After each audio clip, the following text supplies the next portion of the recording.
So I'll just jump right in. Jump. So your work, you're now a thing. Blue zones are now a thing. It's in our vernacular, which is congratulations on that. The fact that people talk about blue zones and it comes from you is pretty cool. You had a very successful Netflix doc. You've got your books. Can I be cynical for just 30 seconds? Yeah, you can be cynical the whole time. I like, here's the thing that I think is interesting, and I want you to just react, which is I live in Los Angeles where people are obsessed with their health. They exercise, they hire nutritionists, they eat right, they take every supplement. And yet these people who live in the blue zones live longer, live happier. And this is where the cynical part comes in. It seems like the lives that they live are just common sense. It's just how I would, if I had no pressures on me, that's how I'd want to live my life. I'd want to eat with my friends. I'd want to walk places. I'd want to have a glass of wine with my meals. You know, what is it? Why is it that the work is so profound when it seems like common sense? Well, first of all, it's not at all common sense. Only 76% of Americans don't even get 20 minutes of physical activity a day.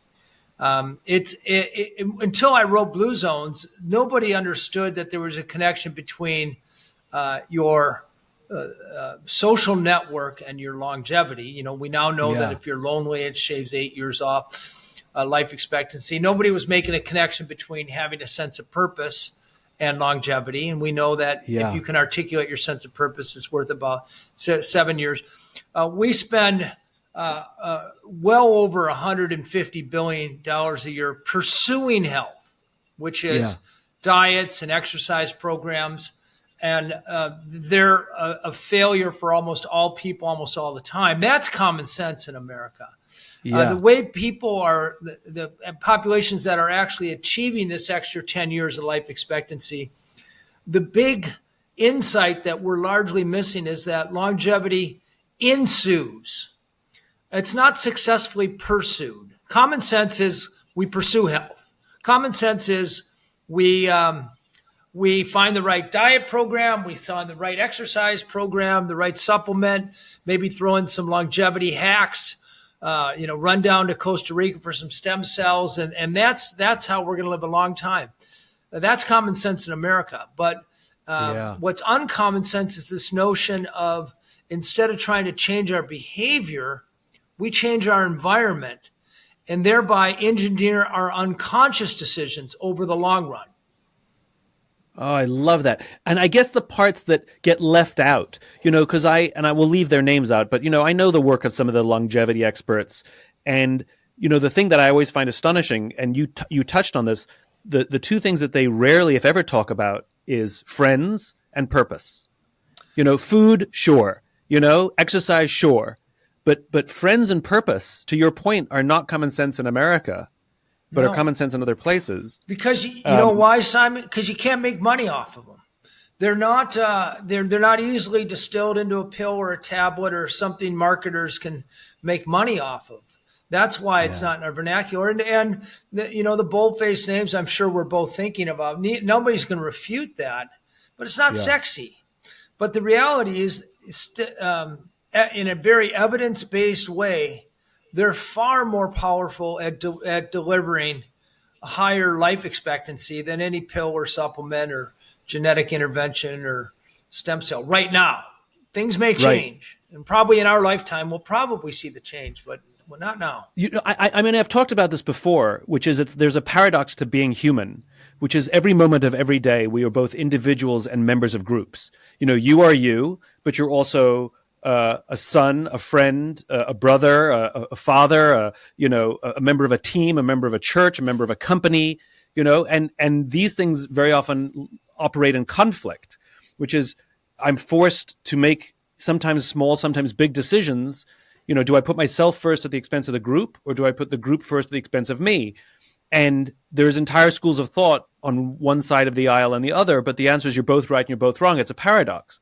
And the reason I think this is important is, and this is where I think your work is the antidote, which is if you consider Maslow's hierarchy of needs, Maslow got it wrong because, the most basic thing, he put food and shelter, and he put relationships third on the tiers, third up from the bottom.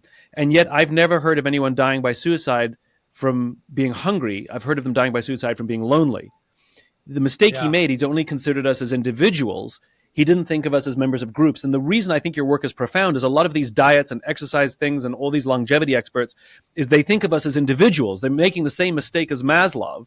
And your work is contextualized, which is it considers the individual, but it also considers that we're members of groups. And that's an essential part to being human. That's right. And when I talk about that, it's our environment that largely determines our health. Our social network is our social environment. There's our built environment, our work environment, our food environment, our social environment. And the Blue Zones approach would be to have you engineering or at least curating. Like some of those social networks you point out, you can't do anything about. You can't choose your parents. You can't choose your family. Yeah, your parents, your family's your family. But you can choose to hang out with people whose idea of recreation is pickleball or gardening or biking, or friends whose idea of recreation is going down to the bar and doing shots or going to the backyard and barbecuing wieners and hamburgers. And we know that the health behaviors are measurably contagious. So, I would argue probably the most powerful thing you can do to add good years to your life is to recurate those social circles that you have control over. You have control over what job you take. You have a control over who your leisure friends are.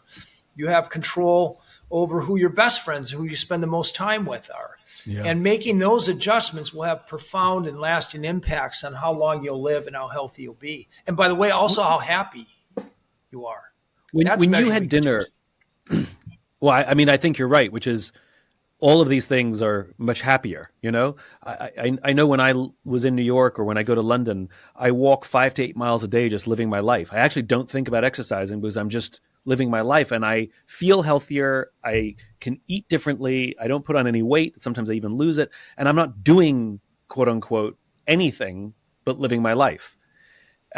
And I think that's sort of what you're talking about. When you sat down for dinner with people in these Blue Zones, when you sat down with them with their meals, what was mealtime like?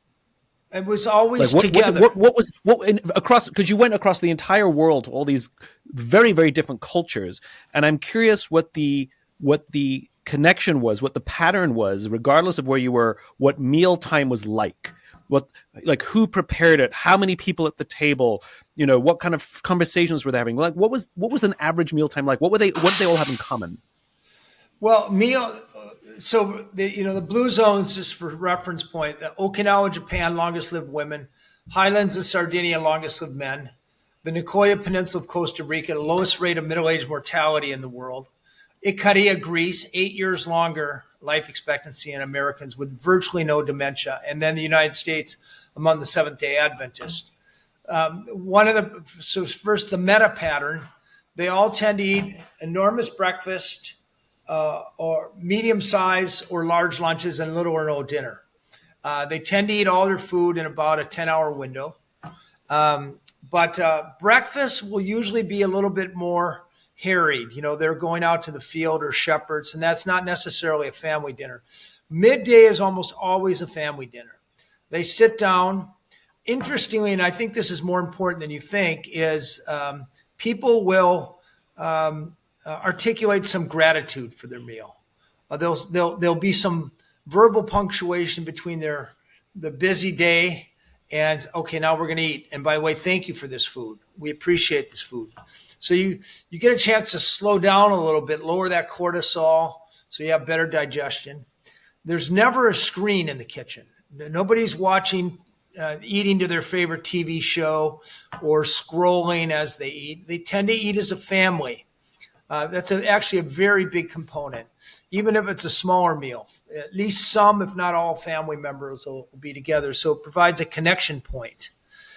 It's almost always women who are the keepers of the diet, the food tradition. So they're doing the cooking. Men are often doing the gardening. So men are bringing the food in, women are cooking it. They have time-honored recipes. So until probably the year 2000 or 2005, in all of these blue zones, they might have been eating almost the exact same meal that their great-great-great-grandparents were eating. And that food had evolved, those meals or those recipes had evolved over time to not only make the best use of the available food, which, by the way, is almost always peasant food, very low on the food chain, but also I argue that they evolved in taste. It's the tastiest recipes that get carried forward into the next generation. So you have all this beautiful natural selection. So the food at the dinner table is almost always, I like to say maniacally delicious or evolutionarily delicious. Yeah. And I think that's one of the reasons that the whole plant-based food in the blue zones is so hyper palatable. And because so much. How did you get into this? How did you start studying this? Well, Simon, my previous business, I had a exploration business, and I had a whole staff. I had 14 people on staff, scientists and technologists and videographers and photographers. And twice a year, we went out and solved some mystery. Usually they were ancient mysteries. Why the Maya civilization collapsed. Did Marco Polo go to China? All these great mysteries. And we got very well at harnessing the wisdom of a crowd. We had a huge online audience. They actually voted where our team would go. They helped us synthesize or metabolize the clues, and we'd solve the mystery. And I had all these subscribers. I ended up selling it to a big textbook company. But our last expedition before I sold it was one to Okinawa. And we stumbled upon a World Health Organization report that showed that Okinawa, Japan, was producing the longest lived human beings in the history of the world. And it also was especially women, about 30 times more female centenarians among a cohort of women over age 60. And I said, aha, this is a good mystery. And sure enough, it just exploded. So, those expeditions were comparatively facile compared to the three-year job 3 years of work it took to identify the 5 blue zones. But that gave me the idea. National Institutes on Aging gave me the funding to hire the demographers, and National Geographic, back in the golden days of National Geographic, they gave me the cover story assignment, which in the day, they give you $250,000 budget and 9 months to do one story. But my real interest, and when it comes to writing, is finding the statistically most extraordinary populations and then distilling their wisdom. I've also done 2 books and a cover story for National Geographic on happiness, which took the similar approach.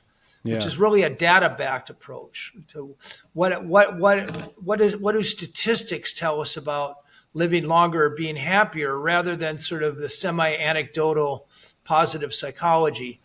But I've iterated. I had a company, 200 employees, that we took the insights from blue zones, and the core insight was don't try to change your behavior, change your environment. And to date, we've been hired by 70 cities, funded by insurance companies to lower the BMI, or basically the obesity rates of entire cities, using this sort of golden insight that I picked up from blue zones. And then that's so interesting. So that's important that it is repeatable. But the way you talk about the work, which is, it's very similar to the work that I do in sort of corporate culture, which is the culture, the environment will drive the behavior, not the other way around. And the leaders, set the environment, and you'll get the behavior of the environment. It's like, and you're talking about that, which is get the environment right, get the context and the conditions right, and the behavior will follow almost, I guess, instinctively, right? Is that true? You and I, you're one of the few people I've ever met who gets it. That's exactly right. It's first of all, you change an environment. It is long term. It's not like a behavior change, which has a half life of about a month. But secondly, the big idea is people's unconscious choices, because it's very hard for people to remember to do something. It requires discipline. It requires presence of mind. Our brains are wired for novelty. We like new shit, and doing the same old thing, even though it's healthy, gets boring. But if we can engineer our environment so that the unconscious choices are good for productivity, are good for health, are good for well-being, all you have to do is close and play. You do that for employees. You can do it for citizens. You can do it for members of your household. That's the big idea. It's harder than all these sort of Fitbits and consultants and diets. Harder to make money off of, but in every case, it will outperform in the long run. Also, I think which is everybody's got a magic bullet, right? And to your point, which is often there's a business sitting underneath that magic bullet, whether it's some supplement or some exercise regime or some diet or some whatever it is. There's all these silver bullets, and no one of the things that you talk about in Blue Zones will work. It's the environment that allow those things to thrive in concert, and that they thrive naturally. That they're those people that you met, they don't think about these things. It just happens. And I think the thing that's most interesting about your work is that it is repeatable. It is not unique. And the experiments that you're doing in the United States, I know some of the numbers. You'll obviously can fill them in. But when you started in Albert Lea, this town in, where is it, Minnesota? Yes. As an experiment to see if you could make your own Blue Zone, and that was going on 14 years now. Is that right? Yes. The numbers are astonishing in terms of cessation in smoking, huge loss of weight, people being out active, walking their kids to school. I mean, you created these habits, these environmental things. Is there enough data yet to know if they will actually live longer? Well, you can predict that with, BMI went down in the city. You'd have to follow them against a control for 50 years to know that for sure. But to the extent that we know that eating healthy and moving more and socializing more contribute to higher life expectancy, that's not in dispute. The other important, the city reported a 30% drop in healthcare costs too, which is why. But today, when we do it now, when we do work in Blue Zone cities, Blue Zone project cities now, and we have them in Fort Worth, Texas, and Scottsdale, Arizona, and Jacksonville, Florida, to name a few. We hire Gallup to come in and measure BMI at the population level, life satisfaction, vegetable intake, physical activity levels, and we get a baseline. And then you use the term magic bullet or silver bullet. We call it silver buckshot. So we can unleash about 70 or 80 nudges or defaults at the population level. Yeah. None of them are going to blow your socks off. They might have 0.25% impact at the population level over time.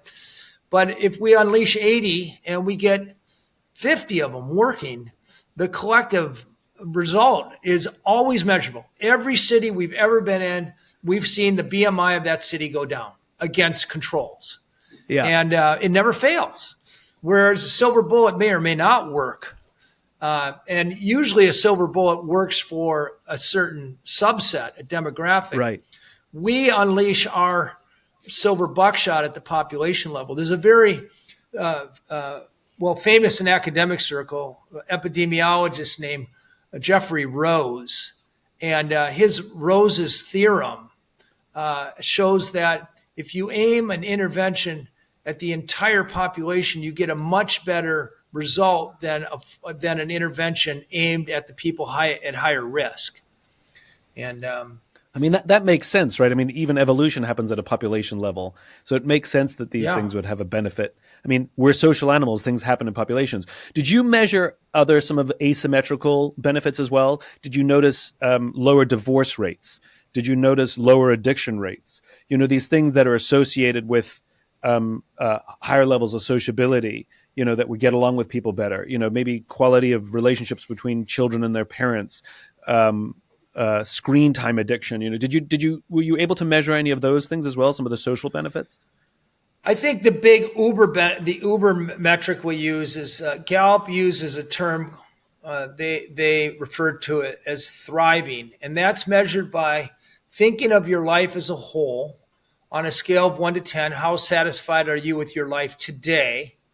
And then they ask the same question and ask how satisfied do you think you'll be with your life in 5 years?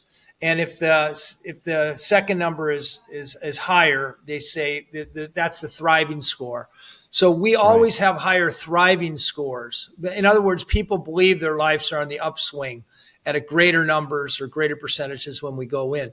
But here's the thing, you know, these projects are expensive. We usually have to hire 20 or 30 people, and they're full-time employees for 5 years. So you can imagine how much it costs. The numbers that people are always most interested in are economic numbers. They want to know our healthcare costs are going down. And the other number we've been able to capture is in our blue zone cities, property values go up. And also the tax base goes up. And that's usually where the rubber hits the road in America.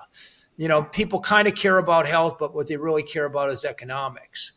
Fort Worth, Texas, for example, we saw about a 2% drop in BMI over the 5 year against Texas controls or against the rest of Texas. But the number that really kept them on the program is Gallup reported out we're saving them about $250 million a year in healthcare costs. Our project, or that they attributed to our project, and that's where you know, people decide or cities decide, yes, we're going to do this, or we're not going to do this. Let's take it down a few thousand feet, right? Let's not talk about cities implementing. Let's talk about families implementing. How many days a week should we be sitting down with the family for dinner and having family dinner, old school, no TVs in the room? There's good research that shows that families who eat together, their nutrition is better. They consume less sodas. They consume higher quality, fewer calories when they're eating with the family, as opposed to eating by themselves or with one hand on the steering wheel. But the Blue Zone approach would say, in your kitchen, there's good research that shows if this Cornell Food Lab, but if you take your toaster off of your kitchen counter, you'll weigh 3 to 4 pounds less after 2 years compared with your counterpart that keeps a toaster on your counter. I like to joke we're all on a seafood diet. We eat the food we see. So if we're prompted by a toaster every time we walked into our kitchen, typically what goes into toasters and comes out of toasters isn't all that healthy. Putting a fruit bowl, a really nice fruit bowl in the middle of your kitchen, having a junk food drawer instead of, putting your chips, a clip on your chips. All of that makes a measurable difference in how much you eat over the course of the day. So, I actually wrote a book called The Blue Zone Challenge, where I aggregated all the available research on how to set up your kitchen, your bedroom, your home, your social circle, your workplace. It takes a few weeks, but then you can turn your brain off, because basically behavioral economics, or these nudges, will force you to consume 150 fewer calories a day, to move an extra 100 calories a day or 100 calories or so. And over time, that makes a vast difference on how much you weigh and how much physical activity you get. And I love this, that how simple it is, right? No discipline required. Because Correct. as you said, if the toaster's on the counter, you walk into the kitchen, you're like, oh, I'll have a piece of toast, or I'll have a Pop-Tart, whatever you put in a toaster, and if you simply hide the toaster, the impulse to have a piece of toast, because you're just not reminded of it, or if you have this, you can have the snacks, but if they're hidden, you're less likely to have the impulse, because it's just not there, you know? What I have here is my soda stream, and there's my smoothie, and then coffee. I think you can see my coffee. Yeah, we can see, coffee and tea. Yeah. And, those are the prompts I get. There's no negative. I'm either going to have a soda water, a cup of coffee, or a smoothie, or a cup of tea, and I don't even think of it. Yeah. I did what you're suggesting by accident, which is I put all of my, my snacks, my chips used to be in a standard cupboard that I'd open on a regular basis. And so I'd always just put my hand in, have a few bites, and then close it up as I was getting something else.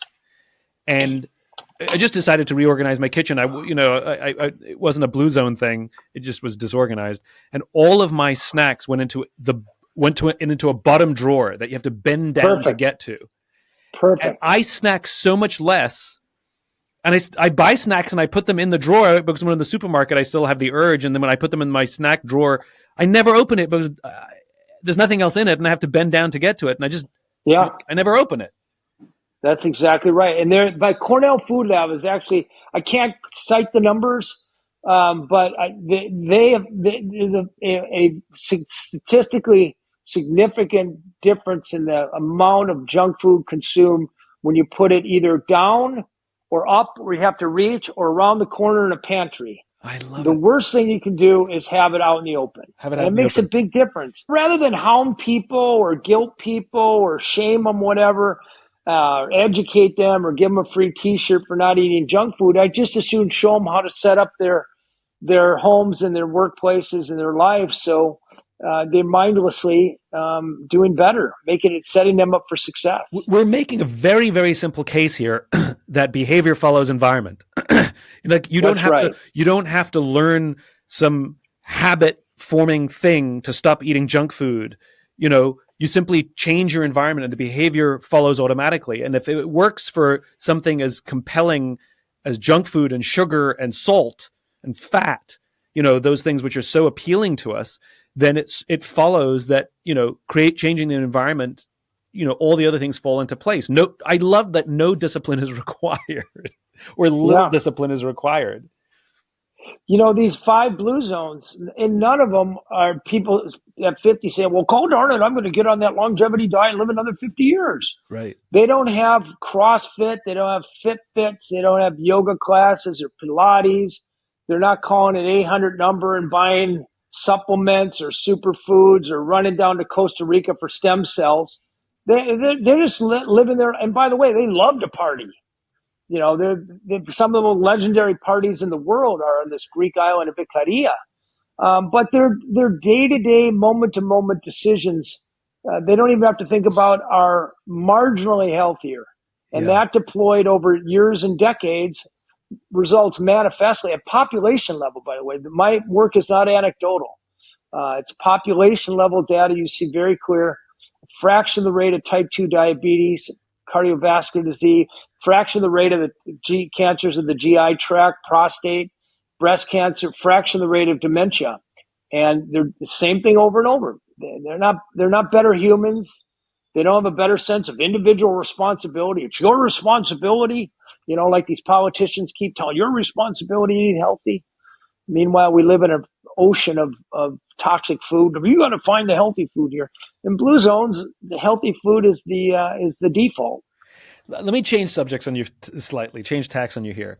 Can you tell me something that you were involved in throughout your entire career? You've done some amazing things. You've solved some amazing problems, gone some amazing adventures. Of all the things you've done, whether it was commercially successful or not, what's one thing you've done in your career that you absolutely loved being a part of? And that if all your adventures, if all your experiences, if all your projects were like this one thing, like you'd be the happiest person alive. So I called them quests. Well, I might be the happiest person alive already, but we called them quests. So I got this new idea in 1986. The internet was brand new, 1996. The internet was brand new. Satellite technology had just become demilitarized, the Inmarsats, and laptop computers were just invented. And also at the same time, the Mayan archaeologists or epigraphers were deciphering the hieroglyphics that gave us a window into the most successful civilization in the Western Hemisphere until about the 10th century. And I was able to be the conductor of an orchestra that came down there with all this new technology and a huge online audience. And I was like Indiana Jones working with all these archaeologists and solving the mystery of the ancient Maya, but largely by crowdsourcing it and doing it for the first time. So that, I mean, as far as being an explorer and doing something novel, that was one of the most exciting periods of my life. But of all the amazing things you've done, and your Blue Zone work is like literally changing populations, what was it specifically about the Maya exploration that was so compelling that you want to talk about it now? What about it stands out so much more than all the other things you've done? Well, in the big picture, the Maya experience of the ancient Maya holds a mirror up to our world today, our modern day living. So, America arguably is the greatest civilization on the planet right now. In the year 875, the Maya were the greatest civilization on the planet. They had used technology, maybe mostly agricultural technology, these milpas and alluvial fields and brilliant forms of irrigation. They discerned the value of zero, the length of the solar year to within 17 seconds of the figure we come up with today. They built the largest pyramids on Earth, not in Egypt. They're actually in the Patan jungle. The incredibly complex administration and trade. I mean, they're a great civilization, and they completely collapsed. And they collapsed because they got a little bit lazy. They let their technology replace the disciplines that made them great in the first place. They let equality go away. There was power was concentrated with the elite, 2% of the elite, and the other 98% had a very tough life. Most of the beginning of the collapse was the result of environmental degradation. They overused their land, and they forgot they exceeded the carrying capacity of their land. They exhausted it, and America's kind of doing the same thing. We're overpopulation. We're seeing the disparity between rich and poor get wider and wider all the time. We have this new sort of environmental issue called global warming. I think most of your listeners will agree that's a real phenomena. And, we run the risk of collapse in lots of ways that are very parallel to the Maya. So I was very interested in that. But then I was working for National Geographic, and I love the notion of this new breed of explorers that weren't just going to the top of Mount Everest or contacting some uncontacted people in the Amazon. We were adding to the body of knowledge. We were using a new form of technology to harness the wisdom of an online audience to solve a socially relevant mystery. And I sat right in the middle of that one. And it wasn't as big a story as I hoped it would be, but it led to basically 7 years of solving similar mysteries in a very successful kind of private venture on my part. Amazing. And eventually Blue Zones. Tell me an early specific happy childhood memory. My grandfather buying me a tricycle when I was 5 years old and doing laps in my front yard. It had a light on it. So I got to go out there at night and do laps in my front yard on my bicycle. My father at age 5 would take us into the boundary waters, and we would canoe through rivers and lakes and portages for weeks at a time and basically live off the land and camp. And that was I'm very grateful for those happy memories. Of all the great things that you experienced as a kid, what is it about your grandfather giving you that tricycle that stands out so much? Well, I went on to set 3 world records for biking across 5 continents, and I could kind of trace it to that gift at age 5, But also I had he used to call me the champ, which was ironic because I sucked at sports. I was like, I'm benched for football and baseball. I was the worst kid on the team often. He still called me the champ. And it was that sort of insoluble optimism and encouragement that was a real gift in later life, because you have somebody else has confidence in you. It's easier to have confidence in yourself and go out and try things, not worry too much about the outcome. Yeah. Dan, I think that's your purpose, which is you are more than our health. You are building in us a sense of confidence that the future is bright. Right? I like that. Like your grandfather gave you a bicycle and called you the champ, which I love. You're going on these quests, and you're showing us not only what happened in the past, but you're showing us what's possible for us in the future. And as you said, it's not some, you were the worst kid on the team. You weren't an athlete, and yet you went on to hold three cycling records. You're like, and all of the we beat ourselves up more for failing to eat right, failing to exercise, than we do give ourselves credit for the things we get right. And by showing us these blue zones and the environments, you're showing us that with the help of our friends, with the help of our grandfather, with the help of our dads, with the help of somebody else, we can build the confidence to live these wonderful, exciting lives of novelty and exploration. Which, who doesn't want that? And I love that summation. I think that's what you are. You're become your dad taking us on adventures in the woods. You become your grandfather showing us a new way to see the world and the joy of going on those adventures. But you sort of like are fulfilling the mission that your dad and grandfather gave to you, which is ultimately what they did was build your confidence. And ultimately what I think your work does for all of us, all of it, your exploration work, your Blue Zones work, all of it is your work is building confidence. I've talked to many people and some of the longevity experts, and they end up making me feel worse about myself, not better. Because I don't, a lot of them are like freaks of nature with their discipline that I don't have. And yours is the only work I've ever come across where I not only feel I can do it, it actually seems, dare I say, easy. Which is why I said at the beginning, it seems like such common sense. Like I can have dinner with my friends and then allow whatever happens happen. I don't have to beat myself up if I want a glass of wine with my friends. I want to have a glass of wine with my friends. I don't know.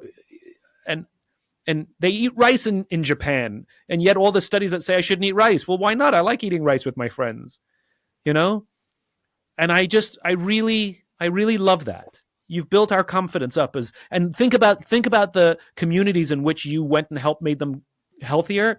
I think the true win there is not that you made them healthier, not that you saved the city money. It's that you build them confidence that they can live the lives they want to live, the lives they want to live. Yes, and showed them a way to do it that actually works for people, and it's also a joyous. So many of these anti-aging or longevity interventions, shooting yourself up with your son's blood or testosterone or metformin. First of all, there's no proof they actually work. Yeah. And even if they do, in many cases, they're just prolonging a shitty life. The life in Blue Zones is joyous. They're sitting down with their friends for dinner, and they're going to the parties, and they live close to the earth, and they grow their own food, and they make delicious meals. And they know they wake up with a sense of purpose. Yeah. And they walk to their outside in the street and they see their friends. This is joyous. And they're manifestly, Simon, living 10 years longer than Americans do. Where did we miss the memo? Instead we spend $4.4 trillion on a healthcare system that is seeing American population's life expectancy drop by 2.5 years. And by the way, the rest of the world is recuperating after COVID, but we're just we're aiming at the wrong target. I think. It's means and ends, right? Which is in these Blue Zones, they're obsessed with living happy lives with their family and friends. and doing the things they do are the mechanisms, and we're obsessed with the mechanisms, and we've lost sight of the purpose of it all. And we make things up like, I want to live longer, but do you want to live longer unhappy? Great. Congratulations. You've engineered your body to live an unhappy life, Yeah. Stick an Ozempic needle in your belly and you can continue to go through the drive-through at McDonald's. Just instead of the supersized bag, you get the regular size bag. Yeah. I think you're right, which is happiness starts with our friends and the environment of wanting to be with the people we love, and all the other things will simply follow. That's right. I also wrote a cover story for National Geographic on happiness, and the same things that help us live to, actually 95 is kind of the ceiling, not 100, but help us live to a healthy 95 are the things that get us, make our lives happy. The happiest people in the world are connecting socially about 6 hours a day of face-to-face conversations. If you're eating 7 servings of vegetables a day, you're about 20% happier than the category of people who are eating fewer than 3 servings of vegetables a day. People who are physically active are happier. People who are of regular weight are happier. People who can articulate their sense of purpose are significantly happier. Same things, that is beautiful convergence of happiness and longevity. But the reason we don't hear much about it is nobody can make money off of you. The marketers can't sell you the very quick fix solution to it. It's hard to market and make a quick buck. That's why we don't hear much about it. Ozempic, on the other hand, is $1 billion. But you're talking about something I think that, in our discussion seems obvious, but in practice is not. 6 hours a day of face-to-face conversation. I mean, that's the average most people have of screen time, right? Yeah. I mean, that it does require a little bit of effort. Most things that make us happy and help us live long require a little bit of effort. It takes more effort to go out and meet a friend than it does to text them or direct message them on Instagram. It takes a little bit more effort to walk to school or work than it does to drive. I always say beware of comfort and ease. Yeah. They very rarely teach us a valuable lesson or get us healthier or even make us happier. Things that really drive happiness and longevity takes some effort, but less effort than you think. One thing I would love to do with you one day, if we ever have the opportunity, I know you're making Blue Zone cities and you're recreating your work. I would love to make a Blue Zone company where we go into a company, because your work and my work are exactly the same, which is fix the culture, fix the environment, and all the behavior that you want will show up. The trust, the innovation, all of it. It shows up as a result. It's not an input, it's an output. And I would love to demonstrate it and change the culture and build a Blue Zone company. And we'll demonstrate it. We'll show profits and revenues and innovation and trust and churn, all of those valuable corporate numbers. We'll demonstrate the benefit of a Blue Zone company. I would love to partner with you on that. We already have a Blue Zone certification, but we only offer it in cities where we're actually doing a whole citywide project. But it's a very similar. Probably not to the. I think the two of us putting our heads together would probably double the impact that we have. But we go through and we give them 30 evidence-based things they can do to change the designs and the policies, so people are unconsciously nudged into moving more, eating less and better, socializing more, and knowing and living their purpose. Yeah. So we give them points for taking all sugar-sweetened beverages out of vending machines, for changing their break room policies so there's not chips, sodas, packaged sweets there, because that, a lot of junk food is consumed. And I would add to that, those are the nutritional ones, but I would also say no cell phones in conference rooms. I love that. Ideally, no computers in conference rooms either, just pens and paper for taking notes. But at the very minimum, not a cell phone in a single meeting. I would say, when you have the company offsite, it doesn't have to be some big formal thing, but like have a company family dinner. You can do it once a month. It doesn't matter. Where it's literally a dinner. Bring your spouses, bring your family, and we have company dinner. And if the company's too big, do it by team. There you go. And these are simple things. And by the way, they don't even require budget. If people have to split the bill and pay for their own dinner, fine. Some companies will pay, but they don't have to. The point is just like be friends with the people you work with. You don't have to like everybody, but you want to find out what their values are, and we build trust that way. We have this. There was a social construct in Okinawa that really inspired us. It's called a moai. It's spelled M-O-A-I, moai, and it's a committed social circle of 4 or 5 friends, and they travel through life together. And when things go bad, they support each other. Like if you get a divorce or a parent dies or a child gets sick, the other 4 jump in, sometimes financially, but at least with social support. And if things go well, you get a raise or there was a good harvest, you share it with your moai.